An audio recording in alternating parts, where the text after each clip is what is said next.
Hello, ladies and gentlemen. Here we all are. If you can hear that, that's probably my bulldog. If not, then it's nothing. I am Travis Snell. Today I'm joined by nobody because, as far as people that talk about wrestling or like wrestling, couldn't get it set up. And I could have waited, but Comic-Con's coming out. We got lots of specials, lots of this. The GeekVerse crew, Dynamic crew, everybody that's been on the podcast is going to be there this weekend. Very busy. Check out all our Comic-Con stuff. Promise you, will not disappoint. Going to be lots of fun. We're like you guys sitting at home, watching all the breaking news, and ready to dish it all out, dive deep into it. I'm very, very excited. As you can see, it's tomorrow. By the time I'm recording this, it's tomorrow. So excited. But today, my friends, what are we talking about? We are talking about, as the title suggests, sorry, my dog is very opinionated. I think I'm rambling so much I haven't even introduced I'm Travis Snail. I think I said that, but this is Rant, Rave, Repeat. And today is a full-on rant mode. Sorry, I'm out of sorts. Just got off work. I work outside. It's very hot where I live right now, so I'm all hot and bothered, sweaty, but I'm round to go. I thought, man, this is a great time to throw it on the mic because I'm thinking about this all day. I was going to maybe cast last night, but I really want to sit, collect my thoughts, things like that, because we're usually pretty reactionary, but with this I wanted to be a little bit because, things form and there's stuff that I didn't even know about the draft that came out later. So to answer the title of this podcast, Rant, Rave, Repeat, was the WWE Draft a dud? A disappointment? The whole thing? The whole shebang of being very let down? Was it that? And it's 100% yes. The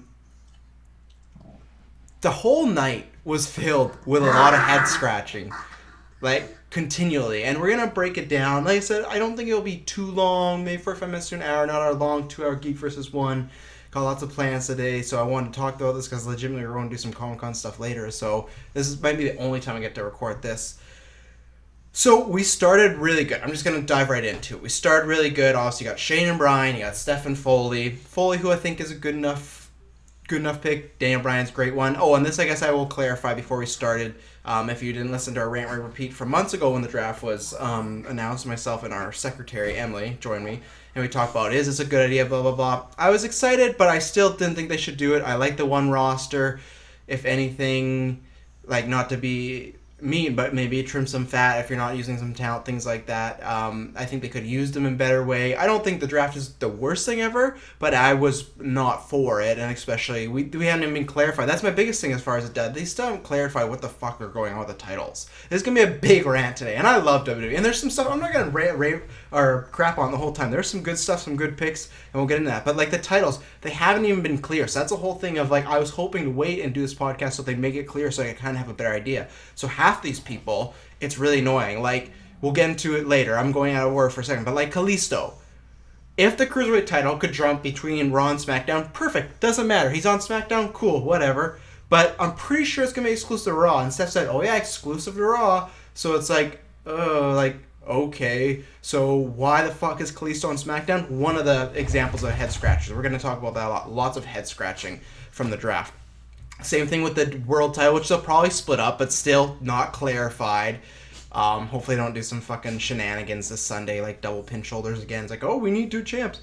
Tag, like ICUS, pretty self-explanatory, their brands. And then tag and women, they didn't make clear. And I'm really hoping, honestly, I would love the world, the women's, and the tag to do dual brand. Each month those people work both shows, doesn't matter. They are already, majority of them working it already, doing Raw and SmackDown.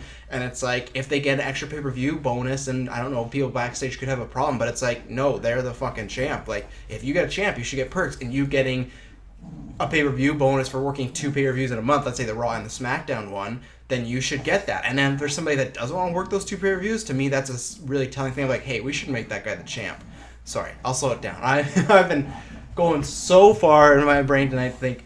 So, the titles, that's my first thing of, I really want that explained. Probably wait until Battleground, but it's annoying as far as there's many people here that it could seem dumb, but if they were to say, hey, the titles are dual brands, doesn't matter. That'd be perfect. Answer. At least lots of my answers would be answered. And I've seen it a lot too, a lot of people talking about what the hell the titles, because Raw is just so tag team heavy, and then it's like, so what does Alpha do? Like there's some teams there, great to work with, but it's like, if it's dual brand, then I get it, but if it's not, then Like, what are we doing the tag teams? Or we're going to get the dreaded, in my opinion, dreaded, like, 2 sets of tag titles, 2 sets of women's titles, 2 sets of world titles. And it's just like, there's too many goddamn titles. You know, and they become less important again. They'll be lazily written. Like, you know, like, obviously, I'd say the first 3 years of the brand extension were good to great at times, you know, but eventually with the titles, I'd say the majority of the brands, but you had lazy writing of the titles, people just had titles for the titles, and then we had pay-per-views that were just all titles. So it was like, why am I fighting you? Oh, because I'm the number one contender, or I beat you in a non-title match. Why am I fighting you? Oh, because I beat you in a non-title match, I'm the number one contender. Like, we lost a lot of blood feud, or simple feuds like 2 guys are feuding over a woman, or whatever, or vice versa, you know, like storyline, and those are like minor ones, but it's like there was really nothing new in the later end of the brand extension. It was just like, hey, I want your title, and okay, cool, I get a match because I said I want your title, great, you know, I don't want that, and in the next year, it's going to be really telling to see where we are from year to then to now. And the titles, and I know I should be starting with the draft picks, but the titles to me, that for me is a big make or break thing. Because if they split the titles in 2 sets of tag, like all that, that's a big bummer. I'm very disappointed. The only reason I'll be excited is because I have a fantasy draft going on with their secretary and my sister.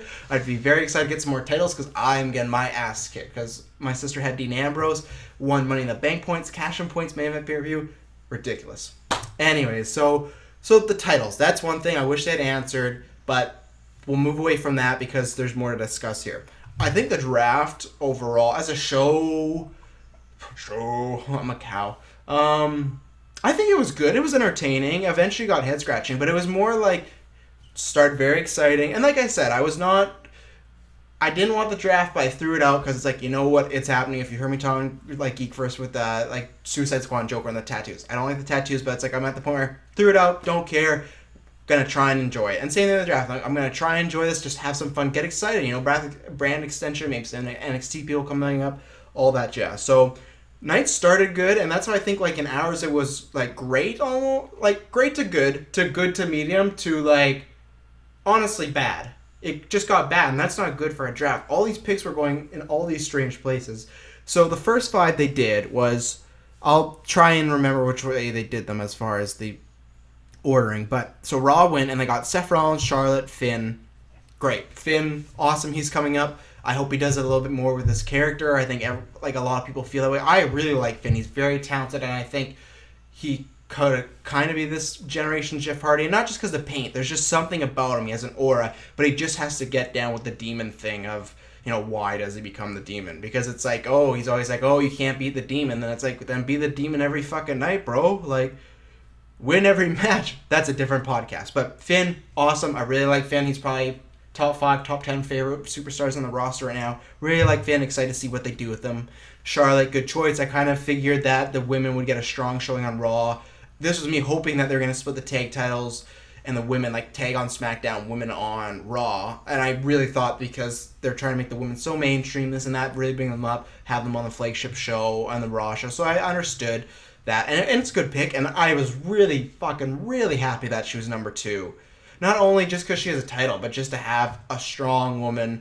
All of them are strong women, but just to any women, unless it was like, I don't know, Dana Brooke. And that's no shot at Dana Brooke. She just doesn't have like the respect everyone else does. Anybody, even if it was Sasha, Becky, it would have been Bayley. We'll get into that later. But like, just the fact that a woman has number 2. I was just watching the draft from 2004. And it was like Nitty got picked for Raw, and she did this thing where she took her top off and took the SmackDown shirt, put the Raw shirt on. And it's like, it's good to see how far we're going and the fact they go so high, because women or / divas were always an afterthought. I'm going to try not to rant on in particular situations because there's a lot to get here, and who knows how much time we got. Seth Rollins, good pick. Seth and Dean, which, well, I'll say that right now, Dean and AJ were SmackDown picks. You all know this. I'm just going down this to clarify. If you're listening to this podcast, you know. If not, hey, start watching wrestling. It's fun. It's a male soap opera. It's lots of fun if you like comics, movies. It's great when everyone... If you've always had this mindset that it's fake or scripted, so is everything else you fucking watch, man. Or women, like, even reality TV, fake. So the Raw night before the title match, I'm not going to talk about that. Rollins and Ambrose, we knew they're going to their separate brands. Ambrose was going to SmackDown, Rollins was going to Raw. We knew that. I like it. Ambrose is a good fit for SmackDown, Rollins is a good fit for Raw. So we'll go down. And then AJ Styles, very happy for AJ Styles. I hope in the next year he'll be a world champion or a headline or whatever it's going to be, a WWE champion. He really deserves it. Always take rumors with a big grain of salt, but all you hear about from the past since he came, it was just like, oh, he's been doing good, and people, there's all these rumors about Vince really likes him. I don't know. I believe 10 to 5% of rumors, but still, it's always good to see like the word going around, like the dirt sheets that like, hey, everyone really likes AJ, and that's great, and like that sometimes it kind of correlates. Number 2, that's huge. Like, to be honest, obviously they play up the whole age thing and him being busy and whatnot, but who would have thought a fucking year ago that in a draft AJ Styles would get picked before John Cena? Who would have thought that? I would have never ever thought that in WWE. And obviously I think John Cena and AJ, they're going to have a bunch of matches. Cena will beat him, but it's still, he's beaten Cena, not clean, but whatever. He still beat him, and he went higher in the draft. To me, it's one of the things of it. Like I said, you can believe those rumors or not, but it does show that the company has a lot of faith and they do like this guy, and I'm really happy. I'm a big AJ Styles fan, always been a big AJ Styles fan. He was one of the reasons I started watching TNA, and then when he left, well, that's lying. I was already not watching TNA when he left, but there was times where it was like, hey, this is a good match, and I'd watch it. But then after that, I didn't really watch any matches except Final Deletion. Great.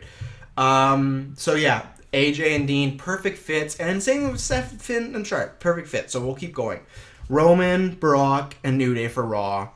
We'll talk about that quickly. Brock, kind of figured he'd go on Raw. Like, same thing. Roman, kind of same thing. All these picks were not surprising, but not bad. And I think, I don't know if they did this on purpose, but I felt like a lot of the night later on was like, oh, let's surprise people. But it was to be, like, it was not for the greater good, you know? Like, I wasn't surprised at all about Brock, Seth, Roman, Dean, and AJ. Those ones I know for a fact they were going. Charlotte and Finn could have gone anywhere. Same way with, what is it? Oh, Cena and Randy. Didn't really know. But the majority of the first picks kind of knew. Like, I had an idea. I feel like the online had an idea. Even the people I watched the draft with seemed like they had an idea of where those people were going. So, nothing surprising yet. Brock on Raw, yeah. Roman on Raw, New Day. That was the first thing of, I was hoping they were going to be like, oh, and now the tag teams are exclusive to Raw. But no, that wasn't the thing. And I guess, like, to spoil it later, why am I saying spoil it? Once again, you guys know. New Day and Soft, Realest Guys in the Room, Enzo and Cass, they're on the same brand. That kind of surprised me, to be honest. But once again, I can't know if it surprised me, because if it's a dual brand, it surprised, like dual titles, it surprised me. But I was very surprised. I guess I can lump them in, because after this was Randy and Bray Wyatt. And I was very, very surprised. Oh, sorry, Randy and Cena, my bad. And Bray Wyatt, whatever, we'll lump in him. Bray Wyatt fits. But the two people I really thought they were going to split up were like New Day and, not split up as a team, but New Day and Enzo and Cass, just to keep them apart. Because, I don't know, I just thought, like, you kind of have your comedy really popular tag team here, and you got your comedy really popular tag team here. You know, like, split them up, have them, like, separate them. But yeah, it doesn't really bug me, because, okay, maybe they got plans for them, maybe they're going to do a feud, and honestly, maybe they're going to split the New Day up, so it doesn't really matter if they're on the same show. The one that did bug me, and this was starting to be the head scratcher. The New Day saw, like, I keep calling them Soft for short, but whatever. That was a head scratcher, but I was kind of like, okay, like, I kind of, whatever, that's fine, I guess. Orton Cena was a big head scratcher, and to me that was that first kind of like dud thing of like, you don't need them both on the same show, because the rumor is Randy's going to do a part-time schedule, and if Cena kind of does, I imagine they'll work the bigger dates. Maybe like a Survivor Series Cena won't work and Orton will, but it's like I imagine Orton will be there for SummerSlam and a WrestleMania Rumble, and it's like I feel like Cena will be there for those too. So I would have understood if it was like, oh, they'll correlate, but didn't really understand. And honestly, I don't hate the Randy Orton and John Cena feud as much as everyone else do, but I don't hate it, but I'm literally done with it. That Hell in a Cell they did a while back ago, final, whatever, they did the number one contendership, and they billed it as like, this is the last time. It should be the last time. If there's a one-off, fine, but I do not want a feud, even if it's not even headlining a SmackDown or dual brand pay-per-view. Like, I'm just done with that feud. We've seen it so many times. There's no new ground to cover. There's nothing at all. Like, it's dead in the water, and that's the first thing I like I saw and I was like, oh no, and like we'll get that classic like them staring down at each other in the Rumble, and it's just like it's not there, and it's the same thing like this. It's not there anymore between those two. Like the chemistry, there's much rather people I'd see. The chemistry's still there, but it's like I said, pretty much dead in the water. So that was my first like, oh, that's not good. Not excited for that. Hopefully they stay away. But after this, like this night, I don't really know which way they're going. Like I'd be like, oh, they're smart enough. But there's a couple picks where I'm like, eh. So and then we'll go to Bray Wyatt. Bray Wyatt on SmackDown is fine. Don't understand what they're doing with the Wyatt family. I'll go a little in order. Braun on his own, great. If Vince and the whole company want to like see if he can make it on his own, I guess. I think he'll just sink and flounder and then either end up back with Wyatt family or they'll change his gimmick and he'll end up being a golly light of as far as like dancing and shit. Like I know they have big plans, but there's sometimes you just don't see it. And I don't think many people out there do. I don't know, and I know personally, or even a few people I talk to on Twitter see it. So, and honestly, there's definitely some hate because it was like, there's that rumor about Undertaker. So we already had kind of some heat around for the fans, but it's like, that's not, I don't dislike him because of that. It's just, I don't think he's ready to be on his own. One more year would have been fun. And even then, like, I don't understand what their thing is with the Wyatt family and their shitty breakups and get back together. I would have had more respect if they did a fucking Braun versus Bray Wyatt feud. Might have been awful, might have been not good, but whatever. We can come back to it. The same way Rowan and Harper fought a few times. Not a big feud, but a few times.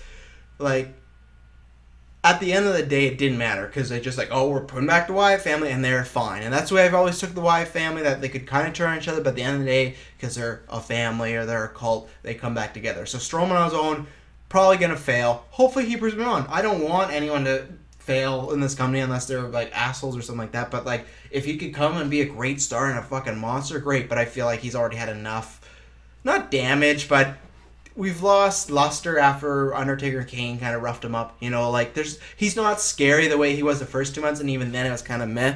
So there's that. Eric Rowan will probably just be pounding around with Bray. If not, it's stupid. The whole thing with the Wyatt family, and hopefully Harper, I know there's always talk about that tweet. I don't believe anything. He'll just come to SmackDown and be with them. But it's the same thing. Harper could be on his own because we've seen it, and he did relatively well. But Strowman, I think it's just too soon. He needed one more year with Bray. And like I said, a good blow-off. Even if it just led to Braun and Eric and Bray didn't want to get in the ring, something. But they're very all over the place when it comes to obviously the Wyatt family and obviously Bray Wyatt with his booking. I hope on SmackDown Bray will get a second chance. I think they have a lot to do. If you're a Bray Wyatt fan, that's great. I'm a big Bray Wyatt fan, but he's in my top 10 probably, maybe under, just because I can't really get behind him, because anytime they start to steamroll, it's like, hey, you're going to lose to this guy, you're going to lose to this guy, you're going to lose to this guy, you know, and everyone will throw like, oh, he's got a couple of wins, but it's like, not when it's mattered. You know, great, he beat Roman because Harper helped him, great, he beat Jericho, but his stigma is gone. He still has weight as far as star power, but I hope that grows. I think on SmackDown, and that's one reason I am alright with the brand split, because people can get a better shot, but with the past history of Bray Wyatt, who knows? And they should have just fucking stuck with him as a babyface. I was there the Raw after when they turned him. People were excited. It seemed like they were excited. Bray, you know, got hurt and then came back, and then once again, she's like, oh yeah, you guys are heel. There's lots of money in Bray Wyatt as a babyface. I think everything as a heel has been done. So yeah, I don't know. We'll see what happens. I'm really pulling for Bray, but I don't got my hopes up, but who knows.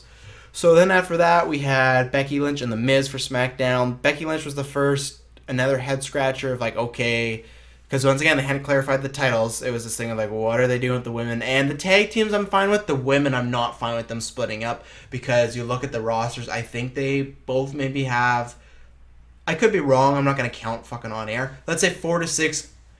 I don't even think that they have 8. 4 to 6 on each show. Maybe 8 on a Raw and 4 to 5 on SmackDown. Either way, it is not that deep and depth of a roster, especially if I really wanted Raw to start doing 2 women's matches, 2 women's storylines.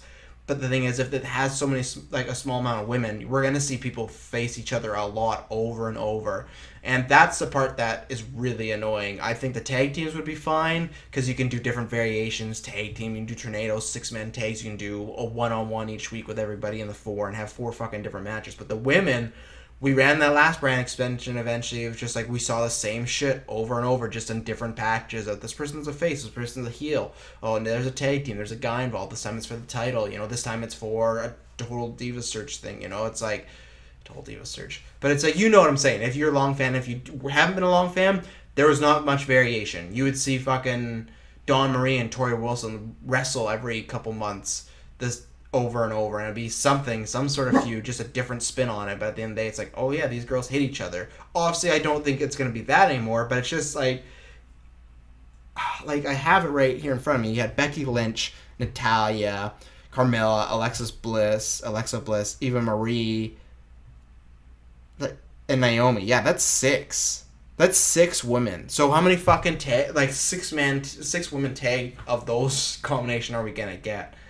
And it's, yeah, I'm really not looking forward to the women's thing. Not as far as a shot against the women. I'm really looking forward to matches and whatnot, but really worried that they are gonna crumble. Once again, if the women is dual brand title, changes stuff, but if not, this draft to me has a lot to worry about, and we'll continue that. So, and then who was with that? The Miz. Yeah, The Miz. Some people complain about The Miz being so high. I don't know. He's IC champ, whatever. That in kayfabe it works. And then what do we got now? Oh, and then next they counter with Sami Zayn, Sasha Banks, and Chris Jericho. No surprise once I got Charlotte. I was like, okay, Jericho, good fit on Raw. Sami Zayn. Not sure if they'll do it. And some fans might not want it, but there is that Cruiserweight title coming, so maybe I kind of thought he'd be on Raw. He could contend for that. Either way, being that division, I really thought that he would be on Raw and Kevin Owens would be on SmackDown. And then where? Oh no, Owens was next, so that's what we'll talk about. So it was those 3 I listed off, and then Rusev, Owens, and Enzo and Cass. So I already talked about Enzo and Cass, Rusev champ, so US title. I kind of wanted the US title to go to SmackDown, IC Raw, just for old time's sake, whatever. Owens and Zayn, I think that was another head scratcher and a big mistake. And this is all. It's not a. I say it's a big mistake as far as I feel like everyone else will be very tired of it. I'm not tired of it. I'm a person, truthfully, that I could actually watch them wrestle every pay-per-view and not really give a damn. It's the same way with Orton and Christian a few years ago. They could wrestle every week. I wouldn't care. I loved it. Their matches are great. The storyline's great. Doesn't really bug me, but I think they did need a little bit of a breather because they do need to do different things. I always want them to come back and feud, and maybe they'll do that with Raw. Maybe they will split off and then come back and feud eventually. But it's the thing of, it would have been greater with the SmackDown and Raw kind of breakup for a little bit, even if they broke them up until now, and then let's say, day after WrestleMania, then that's, the draft is happening in a couple weeks, and then they're put back together on the same brand, they start that feud right up. Between now and to WrestleMania, we're approaching SummerSlam in 2 months, and then that's kind of the halfway mark for WrestleMania, and it's a thing of a little under half, whatever. You'd have them apart for 6, 7, maybe even 5 months. To me, they might be doing that in Raw, keep them apart for 5 months, and then they'd bring them back together. But it's with the draft would have been better because they'd be separate, and then you can bring them back together a year later and be like, oh man, it's back together, they're fighting. Then you can have the first match back on the main roster with each other, can be against each other. But the thing is, now we're going to get them in tag teams and whatnot. Doesn't really bug me, but I still think it's a big mistake, is they should have split them and left some breathing room. Let that grow, let that just fester a little bit. And then you could... I just think there was, and like I said, I don't think it's a big mistake for myself, but overall, and there's always some people that I've heard on other podcasts, even Twitter, see they've kind of not soured on, but they're just bored of it, and it's for me, not bored of it at all. But you'll still get them in tag team matches with each other or battle royals, where the brand I think would have been great. Like I said, even for the 6 months. Survivor Series, do Raw vs. SmackDown. They're on separate sides. Ooh, you get that tension. Royal Rumble. Ooh, you get that tension. If there's some interpromotional match at WrestleMania, the tension. Money in the Bank next year, let's say it's 3 Raw, 3 SmackDown. The tension. I think the bubbling around it would have been really nice. The same thing a couple weeks ago. I think they let Zayn beat Owens on Raw, I think it was. He didn't beat on the pay-per-view. And it was the same thing of okay.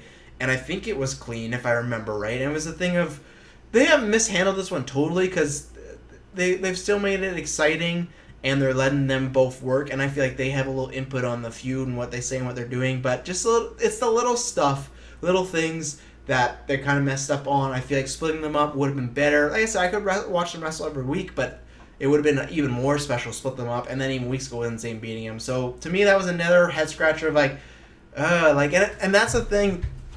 We're coming to some bigger stuff later, but in the actual main show, there's a lot of little head scratchers that led to it being too much. It's like you can carry 1 brick, but if you get 10, a little harder. So each brick on its own, nice and light, you can easily take it. 10, a little bit tougher. Right? We make that equation a lot of time in movies. A lot of little problems all build up into one big one. And that's the way I kind of felt about this was none of them were super bad of the main show, but then it was just like, oh, that's weird, and why are they doing that, and we haven't been explaining that. It was enough problems. That's when it was really, I think around this mark, is when it started to take that turn of, oh, like, this isn't too exciting anymore, and people are getting antsy about NXT, and I was too, because the thing is, we'll quickly talk about that before we get into the draft picks. The thing is, one of my biggest problems with the draft, they constantly went into the managers and commissioners, constantly went from kayfabe to realistic. Realistic as far as talking ratings, one of the best, this person, that person, blah, blah, blah. But then kayfabe as far as, like, later on, the Ascension and Kalisto got picked before Zack Ryder or Apollo Crews. Zack Ryder, who's a fucking #1 contender to the U.S. title. Apollo Crews, who's a hot upstart. Kalisto, okay, fine, I understand, but like the Ascension over those two, the Ascension that has done fucking dick all since last year's Royal Rumble when they came up. God, no, was it even it was the year before that? Oh yeah, fuck, it was. That's like they've been doing nothing with them. And why? Why in the right mind? It was Daniel Bryan. So Daniel Bryan, and it's the same thing. I saw this, I retweeted actually, and it's the same thing of like someone, it was like a meme or something like, so you're telling me Daniel Bryan picked the Ascension before Nakamura. I didn't truly believe Nakamura with Joe would come up. I was really excited. I think we talked about that on the last cast. I was excited if they did, and I really want them to, but those two I didn't expect to come up. It was just, Joe was the champ, and Nakamura's still new, but either way, they should have done something, and I've seen a lot of people tweet like different variations of like, oh, these like champions and challengers should be exempt, or like NXT gets to pick 6 and they're exempt. They should have done something because it makes Daniel Bryan, Shane McMahon, Mick Foley, and Shane McMahon look like fucking idiots. Like it really does. It makes no sense. But then there's other times they would switch into, and not so much the main show, but it seemed like the weeks leading up of like, oh, like the viewers want a show and this and that, and yeah, it was obviously big, just like average hype stuff. But when Shay would mention like ratings are down, I want to bring them up. Merchandise down or buy like whatever he would ramble on about. They did this weird thing of like kayfabe, but then realistic, and that they should have just done full on realistic because it felt like that for a little bit, but then it slipped into WWE scripted territory. And as us hardcore fans, probably hardcore fans listening, if you're new, you might be one, but if not, let's say it's a guy that watches a pay-per-view 1 to 2 months of Raw, or a person that maybe just catches a WrestleMania at SummerSlam and they went, oh, they're doing a draft, I remember that, I'll watch that. They slipped into like very scripted, lame television near the end half, and they did a lot of that on the network fucking special, which we'll get to after. They did a lot of slipping into that, and it's eye-rolling, to be honest. And it's like, you don't take it doesn't seriously, and they were trying to make it have this NFL type, like, draft day vibe and the draft center and all this, but it's like, it didn't feel like that way, because it was like, oh, this is just all scripted, Even, I get it, it's probably down for time and whatnot, but they should have had Shane and Mick and Daniel Bryan and Mick Foley be on the network special. If you didn't watch it, it was just Renee Young listing out a bunch of names. It's fine, I get it, but to put emphasis on the draft and it being something you want to tune into, you didn't really have to, other than if you're a hardcore fan. And that was someone else tweeted, I can't remember who did, God, yeah, I follow a lot of people, so it's tough. But someone said, like, one thing I was missing, too, from the show was seeing people's reaction when they got drafted. That's a big thing. You didn't have any connection to a fucking Titantron, like, oh, Seth Rollins is on Raw. Okay, cool, but, like, should he be happy? Should he be mad? It adds a lot to the character. So they really had a tough time, to me, they didn't really have an idea of what this draft was. And they fucking slip later on with, oh, Raw gets 3, and then SmackDown gets 2. But then when the network special, oh, fuck that. It's like, they all get 3. And it's like, okay, like it was really messy and it was really lame, and I really didn't like that because it started good in my opinion, and that like I think with the draft thing, that bugs myself and a lot of people the most is like Daniel Bryan being an idiot for not drafting a Nakamura over the Ascension. That's the way it is because they're treating us to be dumb, to just go with the flow. And I get there are lots of kids that are watching, but it's like, you don't need to treat them like idiots. I feel like when I was younger watching in the Attitude Era, watching even sometimes in the aggression era, I felt like it is a lot lazier nowadays, and I feel like they treat the fans either dumb or they just treat their product dumb sometimes because it's geared towards more kids. But it's like, give them something smart to think about, you know? It's like, and maybe they don't know about NXT, but it's like, you'd be surprised. Some kids are smart enough, especially if they're fucking watching NXT. And you said 6 NXT guys. Why? What is little Billy? Why? Like, I feel like there's enough kids that are gonna be like, why wouldn't you, get Joe? He's the champion. He is the best. You look at NXT's roster. He is the fucking best guy they got by terms of kayfabe. And a kid works in kayfabe. So you're saying, oh, you can pick 6 people from NXT. Why wouldn't you pick fucking Nakamura? Why wouldn't you pick Joe? Because the champ. Why wouldn't you pick Nakamura, who every week they blow and say he was the best free agent, this and that, one of the most talented guys in the world, sell the arenas, blah, blah, blah. Why wouldn't you pick that? But no, they don't care. They just treat them like us dumb. And it's the same thing. It bugs with the commentary. They do this too. It's like, what was it the other... Oh, it was the Monday before. It was like, oh, Ambrose has never beat Seth Rollins. I'm pretty sure months ago, I think it was at Payback or whatever it was, like last year, he had to beat Seth Rollins again in the Fatal 4-Way, and he did clean. But no, they just forget that.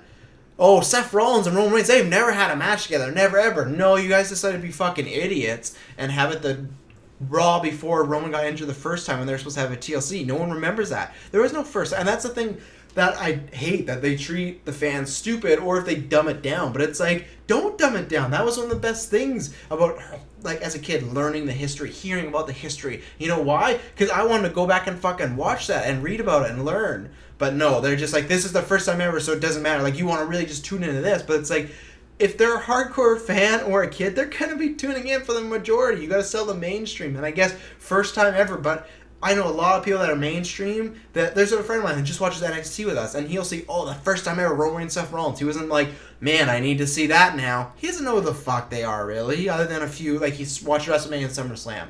But at first, that doesn't matter to him, so that was a mini rant. The whole kayfabe and draft thing, very annoying, made no sense. Or kayfabe and non-kayfabe, and that was a theme throughout the whole night. So we'll start breaking down a bit more. Corbin, Alpha, Dolph Ziggler. Ziggler really good on SmackDown. Hope he turns heel.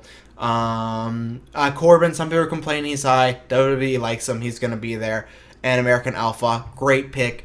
Once again, I was like confused what's going on with the tag teams. And there's really not many other than the Usos tag teams to really work with, to me, in that opinion. Yeah, you got Vaudevillains and Ascension, but alright, like, I'm not super excited by that. I've seen Alpha versus Vaudevillains as well, so... But good pick for SmackDown. People will be happy about Alpha. And what is Raw? Oh, the club, they split them up from AJ. Kind of made sense. Big Show. Of course, you're going to pick Big Show on paper. Big superstar, this and that. No, like, I think a large majority is kind of like, man, whatever. Then Nia Jax. This is when the Bayley stuff happened. I'm not going to rant about Bayley because the pay-per-view, this is Sunday. There's a good chance she's the mystery partner, and if she is, I'm not going to rant about how stupid they are, and then like, oh, look, Bayley's there. I hope they do clear it up and be like, hey, Mick Foley and Steph, they like signed her to a deal right before the draft, and for some reason she couldn't be drafted. Because at the end of the day, they're drafting Alexa Bliss, Carmella, and Nia Jax over Bayley, who had this huge, long NXT Women's Champion run. One of the best runs, arguably had the best match of the year as far as WWE. I can only speak on WWE. I watch some Japan when it gets sent to me or someone's really raving about it, but like I don't watch enough to say. I don't watch enough RRH or TNA. WWE, arguably one of the best matches. It was my match of the year. Ty was Cena and Owens, the first one. Lots of people love that match. Fantastic match. You're not going to draft her. You're going to draft 3 women who have not held the NXT title, who would not, from, like, once again, kayfabe-wise, have all this merchandise and marketing. Like, look at these headbands, and the kids love them. There's the fucking Bayley girl. So I hope they explain as far as she was signed to a deal, and that's why they couldn't draft her. If not, they just kind of make her look a little shitty, and people can say, oh, they want her for the mystery partner. But explain it. explain why the Shield splits up. Explain why you do shit, you know? And if you don't, it's like, okay, so I'm supposed to take Carmella, Bliss, and Nia Jax is better than Bayley. Who Bayley's beat them all. So, they couldn't really describe, once again, it's back to kayfabe or scripted. Couldn't really decide. And Nia Jax, good for her. I was happy when I saw that video WWE posted of her getting emotional. I'm not the biggest Nia Jax fan. She has a lot of work. Wouldn't have drafted her. I think she's all right. I know she has her fans out there, but she needs a lot more work. But hopefully she kills it. Neville makes sense. Cruiserweight, sure. Let's see. I'm saying it makes sense because later on something doesn't make sense. Now I'm listing just 3x3. I've kind of lost my way ranting. I'm sorry. So Neville, Cesaro, Sheamus. Sheamus to me should have been higher than Big Show and Nia Jax, honestly, just because he was the fucking champ last year. But they always seem to forget that. Cesaro obviously making lots of waves with the quote unquote shoot promo. This one was another head scratcher, and it just to me kind of put the stamp on he's gonna be just kind of the mid card guy, And it's the thing of a lot of people will always label Cesaro as that, but it's like he really had a chance to be something on SmackDown, especially because eventually, hopefully not, but eventually there could be that time where WWE's like, SmackDown, whatever, B show again. And they might let Cesaro run. And yeah, I'd love if Cesaro got the WWE World Championship on Raw and was one of the main guys. Probably won't happen, but on SmackDown, being pocketed away a bit, I could have saw it. And right when he went to Raw, I was like, fuck. And that's why I do think that was from the heart what he talked, because I feel like most of us let out a collective groan. He deserves to be on SmackDown. He should be on SmackDown, the way that show's being branded. But it is that thing of like, it feels like there's a glass ceiling over him, and this was a chance to remove him to a bigger room or let him break through it. And it's like, no, we're going to keep it here. I hope he gets a long US title run. I hope he becomes a big star, WWE champion, like I said. And I understand why we're not going to get in the Cesaro thing, but on SmackDown, he really could have been a main eventer guy. Had main event spot, mid to main event, and the Raw thing, he'll probably get lost in the shuffle a bit, even though it's a split roster. I hope not. I hope they do some good stuff with him, but same thing as Bray Wyatt. We haven't seen it. They always stop and start him, so that was another, head scratch. And all these ones I'm listing as head scratchers, these are the reasons that it's a dud. Because like I said, there's a few huge ones, but most of the big picks kind of made sense, but it was all these little ones that were stupid. And the draft could have been a lot better, and the rosters could have been a lot better. After that for SmackDown side, Natalya, Alberto, Usos, cool. Once again, tag teams, want to know what's going on there. Alberto, sure. Natalya, sure. Would have split them up so she didn't have to verse Becky again for the next few months, but whatever. I'll keep going with SmackDown. Kane, Kalisto, and Naomi. Talked about Kalisto already a little bit. No fucking sense. Kalisto is the person I've been talking to. A lot of my friends from the year and my sister and secretary who watch wrestling with me would love the Cruiserweight title comeback. Would love it because there's people like Kalisto or Sin Cara that just flaunt her. And a Neville. Look at Neville. Killed on NXT. Doesn't get much of a shot on the main roster. He's still got some spots, but still. Cruiserweight title or like a TV title. Perfect. So you bring it back. And to me, Kalisto and Neville were the two people I looked at like, these two are the fucking bomb and perfect for this title. Nope. Neville, good for him. Kalisto, we're going to ship him off to SmackDown. He's going to make a lucha good thing. I laughed hysterically at that over and over. Watched that everything. God damn it. A lucha good thing. Bring that lucha good thing to SmackDown. If the title's dual brand, great. If not, no fucking sense. No idea what's going on. Very stupid. And I feel like, I don't know, maybe it's a bit harsh, but yeah, very stupid. If there's no Cruiserweight champion coming to SmackDown, who the fuck made that decision? Like, honestly. And that's why, I'm a little heated because it's little shit that's so easy to fix. It's just literally a erase of a pencil. Oh, write that. Whose idea was it to fucking put Kalisto on SmackDown, no Cruiserweight title? Because he could have a 1 to 2 month feud with Baron Corbin? Cool. Oh, yeah. Such a mess. Where were we on Raw? And then after that, who?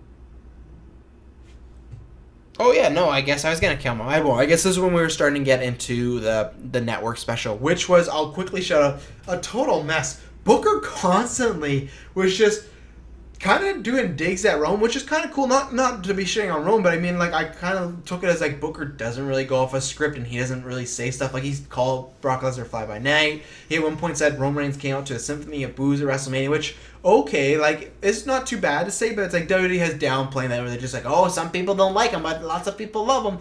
But, like, and at one point when he's talking to the Usos, he's like, oh, so Roman Reigns is a polarizing figure, you know, the fans hate him.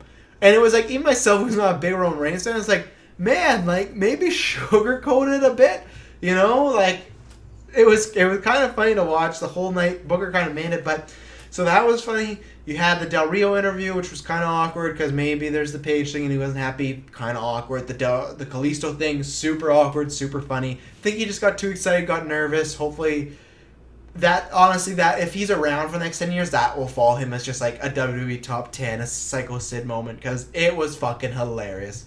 What was the other thing? Oh, the Cesaro thing was awkward but great. It was like a mini, like, shoot promo pipe bomb thing. I don't know what the deal was there. Seemed like he was speaking from the heart, and that's good. Hopefully people see that backstage, like, oh, yeah, he has a point, or he's, you know, dedicated. He's a lot more dedicated and a lot better. More people there, I'd say.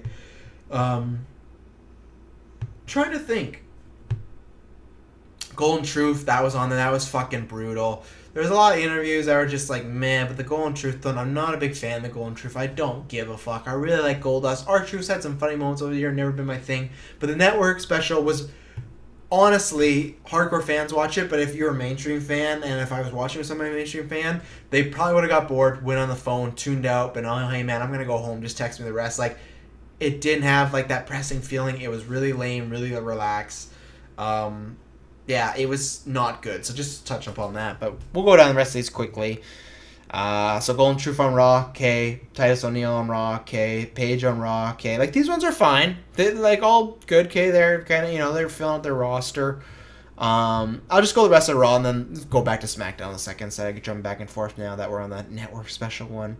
But yeah, Paige, cool. Maybe we got a nice Sasha Banks feud there, something like that. Dudleys, would like them on SmackDown to add one more bigger team to SmackDown. They've already versed Enzo and Cass. They've already had a feud with the New Day. Let them wrestle with the Usos a bit more, because to me the Usos feud was a little underwhelming. Let them wrestle with fucking American Alpha. Let them wrestle with the Vaudevillains a bit more. Even the Ascension, you know, like, not in squash matches. So, would like the Dudleys go to SmackDown. Just a little thing, but not a big complaint. That was fine. Terminator Raw, sure. Mark Henry, sure. Strowman, already talked about that, so we'll see how that goes. Dana Brooke, really low. I can't believe Dana Brooke and Alicia Fox. I just went out of order. I don't know why, but those two, sure, okay. Like, all these are sure to good. Like, there's not, like, when I say sure, I'm not shitting on them. It's just in the middle of, like, okay, that's where they end up. The only ones I'll really talk about are ones that are really bad or, like, really good. Shining Stars, no one gives a fuck. I'm not saying they should lose their jobs or anything. I want them to be employed, but no one gives a fuck about that team. Maybe sure we'll send them to SmackDown, but I guess Raw needs a bit more. Bo Dallas and Curtis Axel, they left Heath Slater off. They did this funny thing. I hope with the pay-per-view we get this, like, oh, he should go to both GMs. Like, you should draft me. You should draft me. At the end of the day, it doesn't really make much sense, kayfabe, why you wouldn't take him, but it was funny. I hope they just put him on Raw and just continue the social outcast, because if they break it up, why? What are they really gonna do anything with Bo Dallas, Heath Slater, or Curtis Axel? No, they're not. We all know this. Keep them together. They're entertaining, and if Raw's gonna be a split brand in 3 hours, let them start getting a few wins. Like, I know they're comedy, but let them get a couple wins. Beat the Shining Stars. You know, beat a Jax. Sorry, I didn't mention Jack Swagger, Sin Cara. They're sure fine. Let them beat those type of people. You know, let them have some fun. Let them have a couple wins. Hook or crook. You know, run with them. Make them more part of the show. People like them. When I saw a live event here, a couple cities away in Canada, Social Outcast legitimately, and I don't even think it was like a huge hardcore crowd because there was lots of kids there. It was a very small arena, just a live house show. They got a huge pop. People love the Social Outcasts. They're fun. They're the people you love to hate, and you're going to boo them while laughing. If they split them up, that's a big mistake. I think they just did it for the joke. I hope not, or I hope so. I hope the Social Outcasts stay together. If not, then And then Zack Ryder, Paul Cruz, The Ascension, Naomi, Kalisto. Talk about Kalisto, Naomi. Good fit. SmackDown, I like it. Ascension, actually pretty good. I like that. I think SmackDown, I like a lot more because there are more people I'm excited to see maybe get an actual shot, or just more people I kind of like. But yeah, we talked about it earlier. How does The Ascension go over Zack Ryder, Paul Cruz? Don't understand. Zack Ryder, I'll go down a little bit to the list. Mojo Rawley, I imagine they'll put them together as a tag team, so that's another answer for, like, where are all the tag teams? I'm not a fan of that. I still actually like Zack Ryder. I've always liked Zack Ryder. I think he's honestly a little underrated. Not in the sense of, like, man, he's a 5-star technical wrestler, but he's a lot better than I think people give him credit for. He still has charisma. People still like him. Honestly, I hope he beats Rusev, even if it's a roll-up and takes the U.S. title SmackDown, because I think he has enough. I don't know.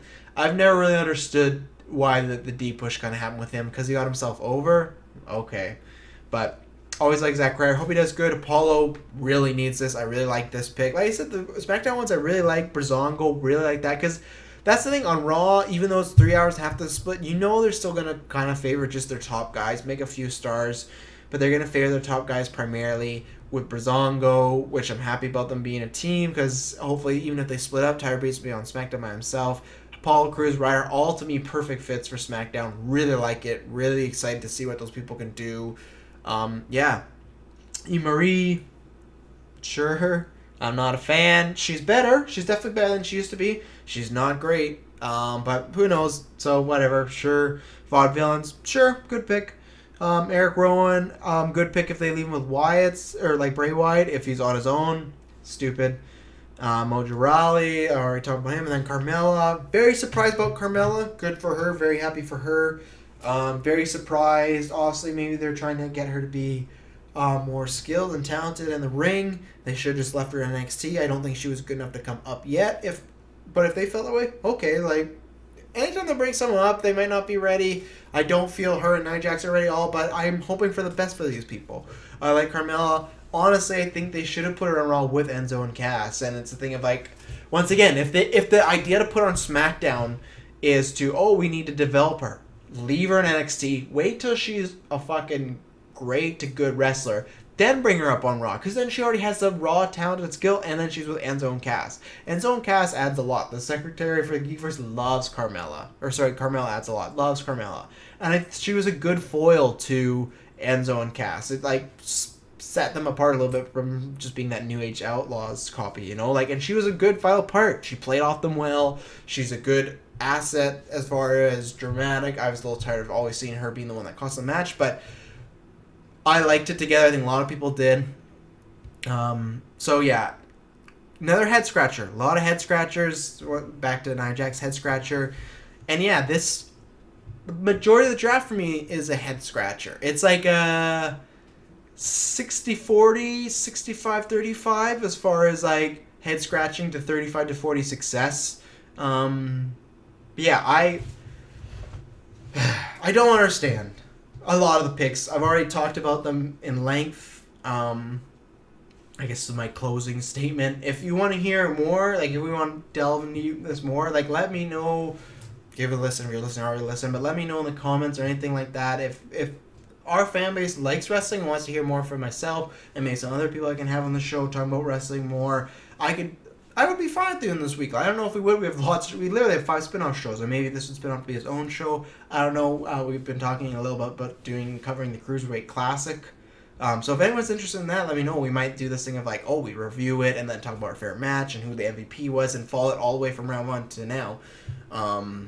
So if you're interested in us talking about wrestling or myself, let us know. I have 100% fine with talking about wrestling. I love wrestling. I don't talk about as much as GeekVerse, but I love it to death. It was one of my favorite things growing up. Always going to be in my life, whether my fandom's high or low. But speaking about fandom, the fandom is a little under medium. It's not low because I'm still excited to see what's happening. There's still questions. But the whole draft, back to what the topic is and the question is and why I'm doing this, to me it was a dud. Started really good. I can't say... I'm not going to say ended horribly. That's harsh. That's harsh. I don't want to go that far. But ended very anticlimactic or poorly. Poorly is a good word. Ended poorly. Could have been a lot better on many, many accounts. And it's this thing of, I feel like I said, did they do it to shock us? But that's not a good reason. Like, okay, a couple shockers, fine, but you should stick to what the Bear story is. Did they do this just because I don't know, they would have had to fucking map this out. They've had this for so long, and this doesn't feel like it's mapped out. This feels like if you ever played any of the SmackDown versus Raw GM modes, when the computer picks, that's what it does. It feels like, let's say there's like Triple H and Undertaker left, okay? And it's your turn. You're thinking really, really hard who they're going to pick. And you're like, or who you're going to pick, because whatever, it's a video game and you're like, oh, who do I like more, Triple H, Undertaker, blah, blah, blah. Okay, I pick Undertaker. And because let's say Undertaker was 95, Triple H is 93 overall rating. You pick Undertaker, okay, Triple H has to go next, he's the highest on the board. Oh, they picked Kid Cash. I like Kid Cash, but he's like rocking a 60% overall. Maybe it was never that low, but like a Umaga. And I didn't want to speak poorly of Umaga because rest in peace. It's not that. I'm saying the video game like an Umaga. And I'd be like, oh, he's 75. That's good. But it's like, there's Triple H, and there's Kurt Angle, and there's John Cena. There's all these people. And then you pick again, and it's like, oh, they picked Carlito. And it's like, okay, I recently played 2007 SVR, so that's on mine. But it's like, that's what this draft felt like. It felt like a bot doing it at times. And to me, I didn't want that. I wanted the draft to be as realistic as it could get in a scripted sport. I wanted it to feel like it feels when you watch the NFL draft and people get picked up, or when there's trades. I wanted to be going to the draft center to be hooked on it and watching it, where it just kind of felt like a scripted show. And wrestling always feels scripted, but there's moments that make it feel real. And the draft had a lot of them that didn't feel like that. It felt very choreographed, very scripted. And you don't want that. You don't want to know that you're watching that. WWE tries to put a very real feeling and a real effect on you. And I got that for a little bit in the draft, but overall, it was a big dud in my opinion. Yeah, it's like there's more bad than good. That's the thing. I'm excited to see what happens. I'm excited to see what happens next week in the pay-per-view and SummerSlam. There's some good stuff. I don't even think I talked about like Cena. I'm very excited to see what he's on SmackDown. I think that's great. The balls that they have put on SmackDown, that's awesome. But it's all muddled with other like little It's like almost like death by 1,000 cuts. Like. And that's being a little over exaggerating, but that's why it felt like, oh, there's one good thing, but then these 5 to 6 other really bad, like shitty, doesn't make sense sort of things felt like they threw it on a drawing board. And it's one of these things of like, Raw is always notorious for these last minute script rewrites. That's what this felt like. I don't think it was because they have it all planned out. It's a draft and obviously the graphics, but it's like it felt like that. It felt like half an hour and they're like, okay, put him on Raw, put him with Zayn, and it's like. There's a lot of them. If you feel differently, let me know, whether it's YouTube, SoundCloud. iTunes doesn't have a comment, but also come to our Twitter, Facebook, All GeekVerse Podcast. You can find us there. But yeah, let me know if you don't feel as bad. Let me know. I think I've seen enough like people commenting online to be like very similar to how I feel. I haven't seen anything too overly positive. I'm not saying people are shitting like, oh, this is awful, but just saying people are like, yeah, it could have been a lot better. Could have been split a lot better. A lot of things could have been a lot better. That's what I see a lot of. Didn't really make sense. I see middling excitement to not excited at all in that spectrum. I've yet to see on my timeline, and the people I know, and the people I watched a show with 2 other people, all of them were like, what? It was all varying to... Doesn't make sense to, well, that sucked. Not that positive. Not the way you want to start a brand split. That's not how you want it to go. You want people excited. You want people to be like, oh man, I can't wait. I'm excited just because I'm a wrestling fan. I'm excited to see what happens next. But as far as excitement, as far as the brands and like if they're perfectly matched and placed and all that, and kayfabe, not perfect. Not excited. The titles, not excited. I'm not excited for a lot of things, and that's a problem. I should be more excited. The draft is huge and fun. I should be more excited. I'm excited for the boys and the girls, the men and the women, to get more opportunities. Hopefully that does happen. But I'm not excited, and I should be, I'm always going to be excited. I'm always going to be watching, pay-per-views and Raw. And now I'll be watching SmackDown. I'm always going to catch up with that, whether it's live or the day after or a couple hours after. But I should be more excited instead of next week being like, meh. And that's kind of what I am. It's like it's the same thing like I've talked about with Suicide Squad. I'm not that excited. I'm always gonna be excited for comic book movie. I was excited for Fantastic Four till I saw it, but like I'm always excited for us. I'm always gonna be excited, but it's the level of fandom, and for me, it's a very meh. So I shout all our links. Like I said at the beginning of the show, Comic-Con this weekend, we got 4 shows dropping for sure. There could be more. We're working on our schedule. We're working on Comic-Con. You don't know what news is dropping, so we don't want to be like Star Wars Celebration and do a podcast where it's like, I think our podcasts are always fun. You should always listen. That's what I'm saying, because who's ever on it, we all have good chemistry. We have lots of fun. And to me, the Star Celebration was for us to talk about the same thing as this, kind of like, man, that was disappointing, and we got to talk about some fun. So if we do a cast, it's always worth listening, because we're like you guys. We're fans. We like having fun. We're all friends. We're really good friends. Know each other for a while. So they're always fun, but it's a thing of like, oh, if we could incorporate one day of Comic-Con into a Saturday podcast, we're gonna do that, so it's all what's best. Where at E3 there's so much content, they all deserve their each individual one, but every podcast we put out there, we only put it out because it's worth it. No, there's not one we haven't put out yet, so I think we're pretty worth it. Cheap plug. So yeah, stay tuned to Comic-Con tomorrow. We're ranking every DC Marvel film live action to release theatrically, with a few exceptions we'll talk about on the cast. 2 podcasts for sure on Saturday, breaking down the DC panel or Warner Brothers panel and Marvel panel and all the big news coming out of Comic-Con. And then Monday late night / Tuesday morning, The Killing Joke. We're seeing it early. We're seeing it at the theater. Myself and a few other GeekVerse Dynamic Duo members are seeing it. Super excited. So we got 4 big things at least going on for Comic-Con, and I'm going to put a spotlight on SoundCloud so you can check out all our other Comic-Con, like comic book related stuff. Check out Dynamic Duo, superhero news, all our comic movies, film reviews, stuff like that. So thank you very much for tuning in and listening. Like I said, if you want to hear more about wrestling, let us know. If not, whenever you hear from me next, I promise you it will not be boring. Thank you very much for listening.